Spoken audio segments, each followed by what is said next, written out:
This is the Lone Crater YouTube. We hope this video helps. In this video, I will show how to make kiwi sorbet. First, let's gather our simple ingredients.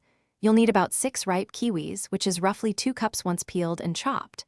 For sweetness, we'll use 1/2 cup of granulated sugar. To balance the flavors and add a bright tang, 1/4 cup of fresh lemon juice is essential. Finally, have 1/2 cup of water on hand to create a light syrup. These few items are all you need for a refreshing treat. Now, let's prepare our kiwi mixture. Begin by combining the 1/2 cup of sugar and 1/2 cup of water in a small saucepan. Heat this over medium heat, stirring constantly until all the sugar has completely dissolved, forming a clear, simple syrup.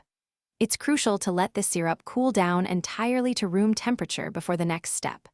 Once cooled, combine the chopped kiwis, the simple syrup, and the 1/4 cup of lemon juice in a blender. Blend until the mixture is perfectly smooth. With our mixture ready, it's time for the fun part, churning. Carefully pour the smooth kiwi mixture into the bowl of your ice cream maker. Follow your specific machine's instructions, but generally you'll churn it for about 20 to 25 minutes. The sorbet will reach a soft serve consistency at this stage. Once churned, transfer the sorbet into an airtight container. Place it in the freezer for at least 4 hours, or until it's firm enough to scoop easily. Your delicious homemade kiwi sorbet is now ready to enjoy.